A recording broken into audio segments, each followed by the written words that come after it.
y'all that were not at the first demonstration, this is Thor. He's a 5-year-old German Shepherd Belgian Malinois mix. He's a dual-purpose dog, meaning he does both the narcotics work and the patrol work. Patrol work being the tracking, building searches, basically all the person-related stuff, finding people, apprehending people when needed, and all that kind of stuff. We just retired one dog, which was a single-purpose dog. Single-purpose meaning they just do narcotics. There's also single-purpose patrol dogs that all they do is the tracking, the bite work, and all that kind of stuff. Those generally are reserved for larger departments. Houston has a bunch of those just because they are so busy. They're going from dog call to dog call to dog call. So they'll have single-purpose dogs. We find it more beneficial to have dual-purpose so that they can serve 2 different roles. They can do the narcotics and the patrol work all in the same dog. He's a passive alert dog, meaning when we're doing narcotic searches, he's going to sit. There's also aggressive alert dogs that when they do narcotic searches, they'll actually scratch at the source of the odor. And it's different philosophies, different way of doing stuff for different people and different benefits. So we've had him for about 3 years. He was donated by Canines for Cops. It's an organization out of Houston that was started about 8-ish years ago after Canine Bleck was killed here in Harris County.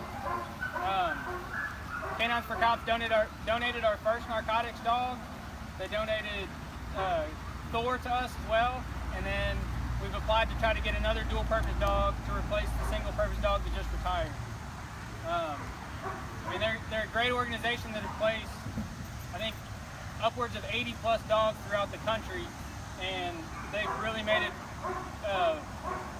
easier for departments to have canines and have more than one or extra dogs that they wouldn't be able to have due to budget constraints and things like that in the past. So one of the big things in the canine unit is the training. We train 5 hours a week every week, and obviously he's got to be very obedient to be able to do the work and stuff, because we can't have him go biting people and just not listening and running around and all that kind of stuff. So I'll do a couple quick little things to do some obedience. Just the typical healing and stuff. For our certification and stuff, he wants to be back in case this falls. But they're required to do a quick little obedience thing of him staying right by our side. To me, it's not necessarily practical for the street, but it's still something that we have to do all the time. So, boost.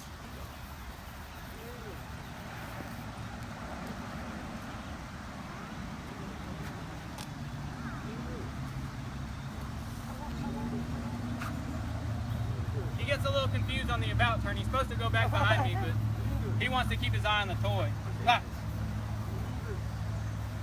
So a little bit more on the obedience and stuff. He knows but he can't touch that until I tell him to. And you can see the tail wagging and cheater. Teasing me. Teasing me. Fly.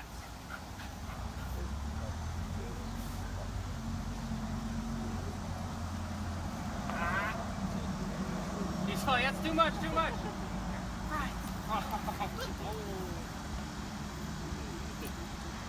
So he will actively avoid it because he knows he's not supposed to until he gets the command. Flat. Out. Boom. Out. Flat. Leave it.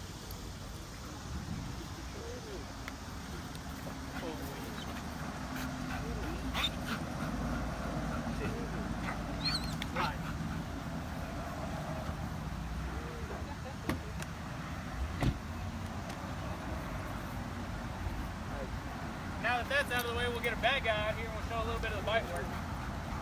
He heard bad guy, he goes, what, where? Bad guy? Yeah.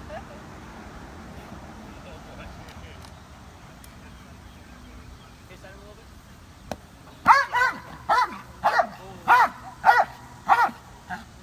Try to back by your eyes as much as you can.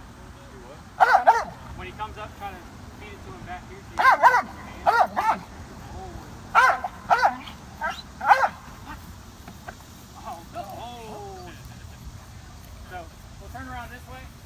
is trained in what we call bite and hold.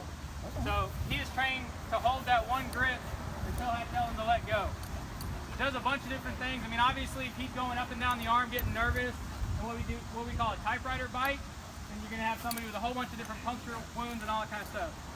He's trained to just hold that one grip and not let go until I tell him to. He might do some counters and stuff. You see him bite in a little bit deeper, so that if that person's doing something to, hitting him or doing something like that, he can actually counter by driving in deeper.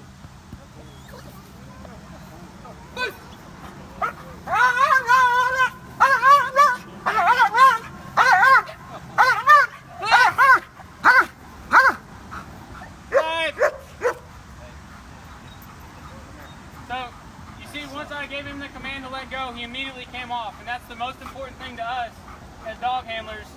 We can't sit there and wrestle around. You see a bunch of these videos on the news and stuff, these guys that can't control their dogs and can't do all that stuff. That's one of the big things for me is I got to be able to get that dog off no matter what's going on, no matter if he's fighting, kicking, screaming, doing whatever. So that's a lot of the time that we take. And as you can see, now that he's identified him as the bad guy, he doesn't want him to go anywhere.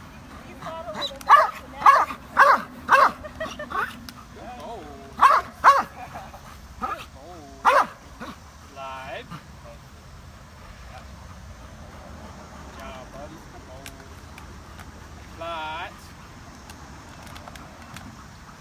So like I was talking about earlier, and I mentioned in the first demo, for the newer people that weren't there, is these dogs fully trained can cost anywhere between $10,000 and $15,000, depending on what you have them trained for. And then go higher from there, again, depending on the specialization and stuff. So Canines for Cops is a huge help in that, just to get the departments to be able to purchase stuff and not have to, because once you talk about a $15,000 dog, then you got to buy a Tahoe and equip it, and you got to send me to training for 12 weeks. It becomes a huge financial burden. So they are an invaluable tool. So, all right, buddy, come on. The dog that was